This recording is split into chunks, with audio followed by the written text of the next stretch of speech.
அனைவருக்கும் வணக்கம். சமூக சேனல் தெய்மான். இன்னைக்கு நான் ரொம்ப பெருசாக எதுவும் பேச போகிறதில்ல. அந்த கதறல் சத்தம் இருக்குல்ல, காமிக்க போகிறேன். உங்கள் மனசில் இந்த விஷயம் எந்த அளவுக்கு ஒரு தாக்கத்தை உண்டாயிருக்குன்றது மட்டும் கொஞ்சம் யோசிச்சு பாருங்கள். 5ஆம் தேதி 8ஆம் மாதம் 2026 சாயங்காலம் 11th ஸ்டாண்டர்ட் படிக்கக்கூடிய பாப்பா ஸ்கூலை விட்டுட்டு சைக்கிளில் வீட்டுக்கு வந்திருக்காங்க. ரோடை கிராஸ் பண்ணும்போது ஒரு பெரிய லாரி அந்த பாப்பா தலை நசுங்கி இப்போ நம்ம கூட இல்லை. ஒரே ஒரு விஷயம் மட்டும்தான் உங்கள் எல்லாருக்கும் நான் சொல்லணும்னு நினைக்கிறேன். இந்த வீடியோவில் அந்த பாப்பாவுடைய அம்மாவோ யாரோ ஒருத்தவங்க கதறி எழுதியிருப்பாங்க. அந்த கதறல் சத்தம் இருக்குல்ல, அது சொல்லக்கூடிய அர்த்தங்கள் எவ்வளோ தெரியுமா?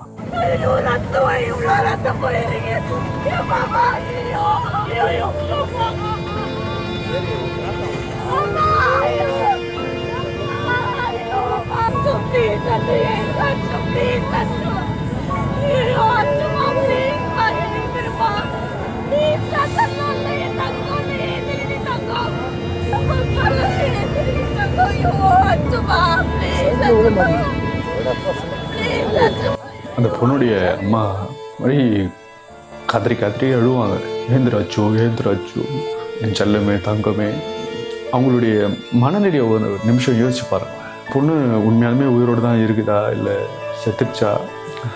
அவங்களுடைய கதறலுக்கு எவ்வளோ அர்த்தங்கள் இருக்குது தெரியுமா? யோசித்து பார்க்க முடியாத ஒரு வழி. அது யாருக்கும் நம்ம அந்த இடத்துல இருந்தோம்னு வச்சுக்கோங்களேன், நம்மளால் அது தாங்கிக்கவே முடியாது.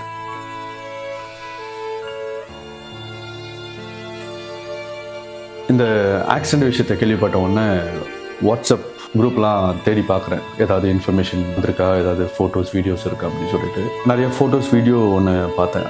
இப்போது பார்த்த வீடியோ தான். அந்த வீடியோ பார்த்த உடனே அந்த பாப்பா ஃபேஸ் பார்க்க முடியல, ஃபேஸ் இல்லை, ஃபேஸ் பார்க்கவும் முடியாதுன்னு நினைக்கிறேன். அதுக்கப்புறம் அந்த பாப்பா என்கிட்ட சொல்கிற மாதிரி ஒரு விஷயம் நான் ஃபீல் பண்ணேன். அந்த பாப்பா என் ரூபத்தில் ஒரு விஷயம் உங்ககிட்ட சொல்லணும்னு நினைக்கிற விஷயம், அதுவும் புதுவை முதல்வர் ரங்கசாமி அவர்களுக்கு இந்த விஷயம் கண்டிப்பாக போய் சேரணும்.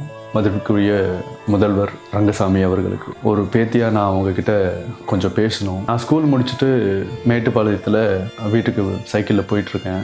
என்ன ஒரு பெரிய லாரி ஏற்றிடுச்சு. நான் என்ன ஆச்சுன்னு தெரியறதுக்குள்ளே நான் தலை நசுங்கி செத்துட்டேன். என் வீட்டில் எனக்கு இந்த மாதிரி அடிப்பட்டது கிடையாது.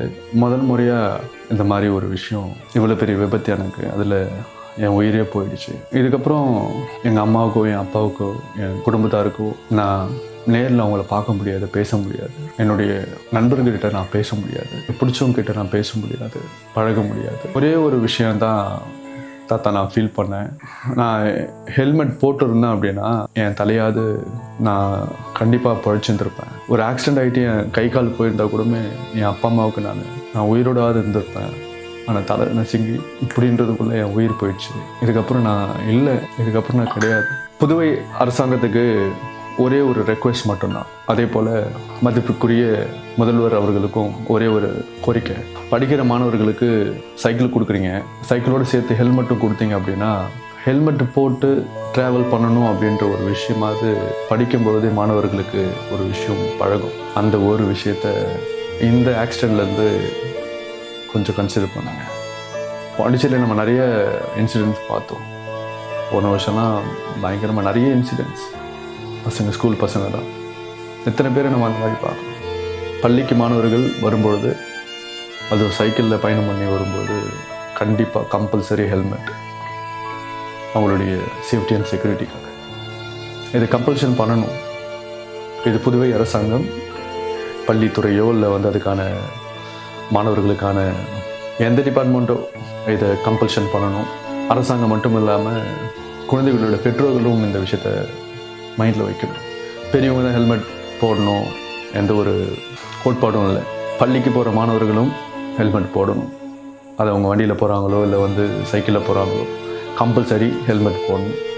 அச்சு பாப்பா எல்லாரும் சைக்கிள் ஓட்டிகிட்டு போகும்போது ஹெல்மெட் போட்டுருந்தாங்க அப்படின்னா இப்போ நம்ம கூட இருந்துக்கிறதுக்கான வாய்ப்பு இருந்திருக்கும்.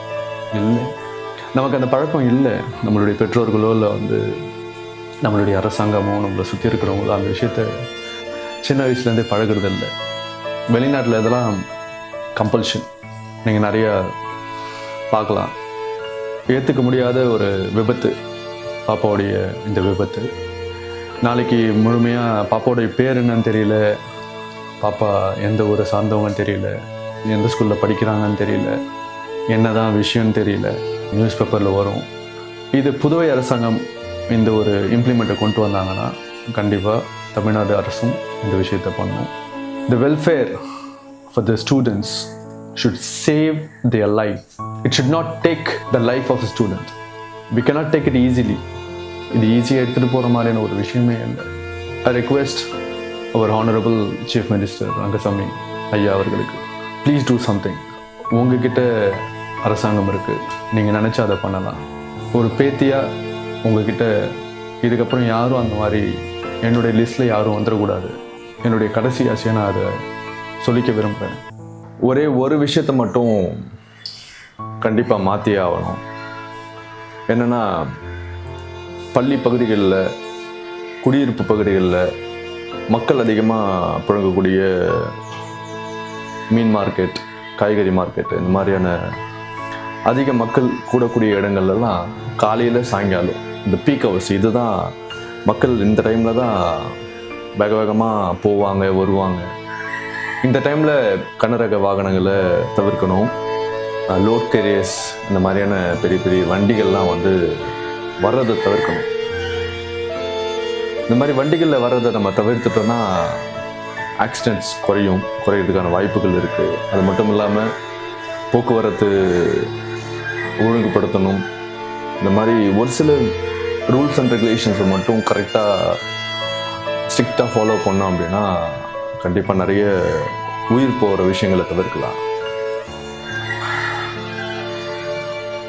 தலை ஒரு மாதிரி பயங்கரமாக பாரமாக இருக்குது, வலிக்குது. என்ன மாதிரி யாருக்கும் இதுக்கப்புறம் ஆயிடவே கூடாது. என் வீட்டில் யாரும் என்னை இந்த அளவுக்கு வலியை அனுபவிக்க விட்டது கிடையாது. ஆனால் இப்போ நான்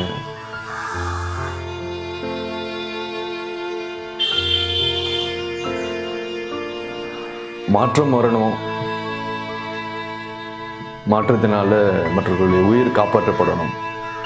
அதுதான் ஒரு உண்மையான மாற்றம். இவன் சமூகன்.